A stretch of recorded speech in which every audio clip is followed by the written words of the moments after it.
Hey guys, and welcome back to this week's video. Sorry if it's a little loud. I'm filming outside today because there's no sunlight in my house for some reason. So we're outside, there's construction going on, there's birds and everything else that's going on right now. So sorry if this is hard to hear or if the light goes funny, but we're just gonna have to do with it this week. We are doing the solved murder of Jessica Keane. This case was unsolved for 18 years. So Jessica Keane was a 15-year-old girl from Ohio, and she was a cheerleader. She was really popular. Everything was going great for her. She wanted to go to college until she met her boyfriend, 18-year-old Sean Thompson. This is when her life started to kind of go downhill and have its ups and downs, those real troublesome teenage years. Jessica started to skip school to see Sean, her grades started going down, she quit cheerleading. So Jessica's mother told her that she couldn't see Sean until her grades started going up again. So of course now Jessica and her mother were arguing, and things were starting to be bad at school and at home and just in general. Her mum and her were constantly fighting and butting heads, always getting into arguments about all different things. So March the 4th, 1991, Jessica and her mother decided that they would place her into a place called Huckleberry House. And it was located in Columbus, and it was for troubled teens and teenagers that were struggling and runaways and things like that. So they thought with the counselors that she had access to and different guidance and things like that, and other girls going through similar situations to what she was going through, that it would benefit their relationship to kind of have some time apart until it was time for them to kind of move back in together and know how to cope with each other's personalities and what was going on in Jessica's life and things like that. But one day before she was meant to be going back home to live with her mother, March the 15th, she had gone missing. So earlier that day, Jessica had an argument on the phone with Sean, and it got really heated this time, and it actually caused them to break up. Then she told one of the girls in the house, in the safe house that she was staying in, that she was going to the mall and that she'd be back later, and she walked down to the bus stop. Now, one of the girls did claim to have seen her at the bus stop between 6 and 6:30 that night, but later on, back at the house, when they performed their checks around 11 p.m. to make sure that everyone was there and that everyone was in their house accounted for, Jessica wasn't in the house. Jessica was nowhere to be found on the property. Within an hour and a half, Jessica's mother was called, and she then called the police and filed a missing persons report. Now, even though Jessica was a troubled teen, she wasn't the type to run away, and her mother really made sure police knew this, that she hadn't run away. Something had happened to her. But sadly, 42 hours after she was reported missing, Jessica's body was found 20 miles from the bus stop. She was found wearing only a twisted, ripped bra and one sock at Foster Chapel Cemetery in Madison County. They found her other sock at the entrance to the cemetery, running footprints down the entrance of the cemetery, sort of near where they found her sock. So obviously they think that as she was running, her sock actually came off, and this actually shows in the footprints as she's running, there are two sock prints running, and then it turns into just one sock print and a foot, if that makes sense. They also found a knee impression in the mud behind one of the tombstones where they possibly believe she must have been hiding from whoever was chasing her.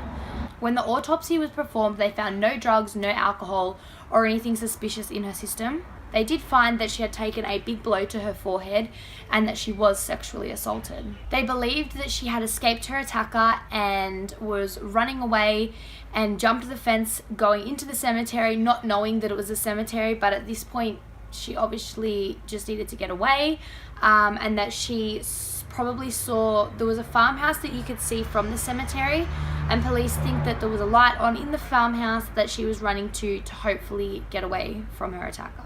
But as she turned to start running for the farmhouse with the light on, she ran straight into a post, which knocked her out enough for her attacker to catch up on her. And they believe that her attacker hit her over the head with a tombstone, which was found nearby, cracked in half, and it was covered in her blood. So due to the earlier phone call with Sean, he was suspect number one. However, when they finally got in contact with him, he wasn't even in Ohio the time of her death. Sean had actually gone on a trip to Florida with his friends, and then when they all got back, they were all questioned.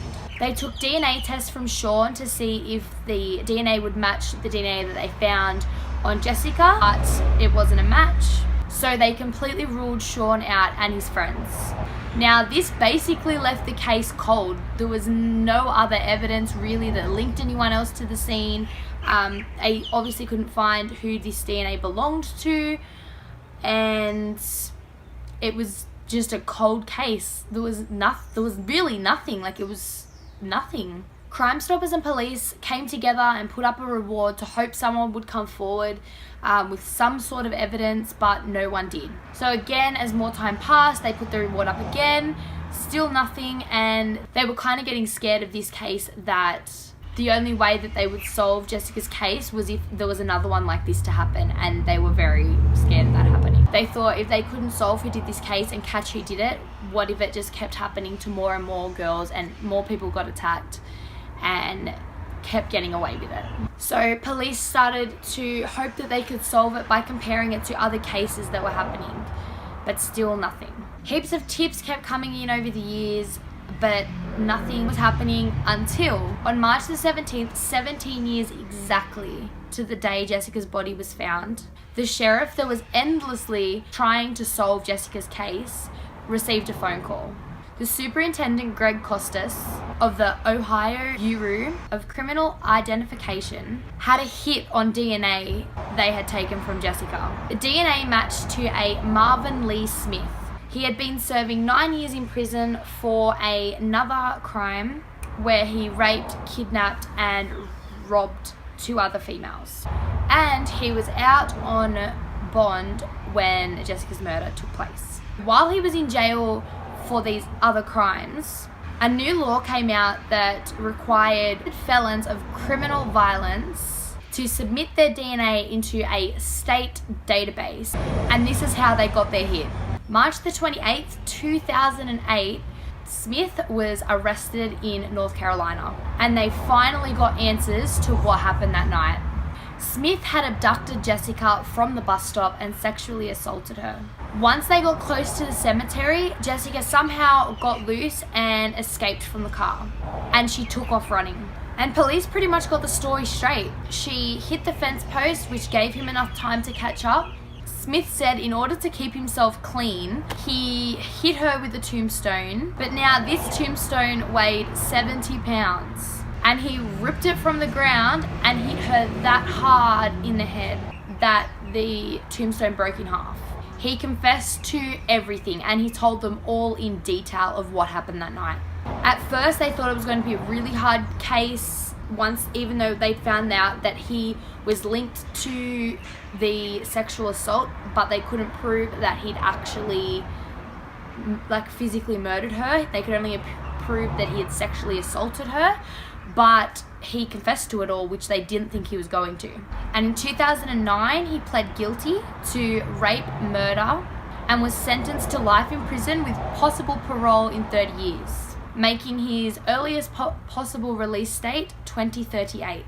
Now, I think that this case, obviously all cases are sad, and I think this case is sad because they were just trying to, Jessica and her mum were just trying to improve their relationship and make it better. Like, no one thinks this is going to happen, sort of thing. This case would have been left unsolved if it wasn't for all our technology and things like that getting up to speed to be able to catch him. Like, he was just walking around free.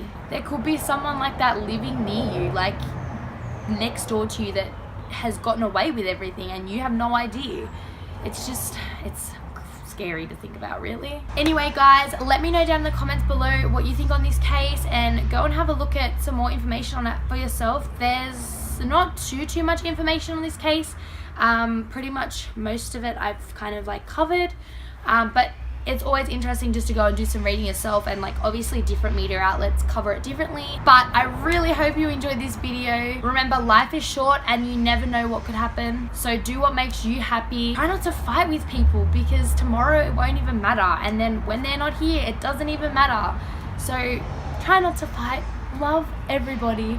as much as you can. And until next week, don't forget to like and subscribe so you don't miss next week's video. Follow my social medias down below, and you will see me next week.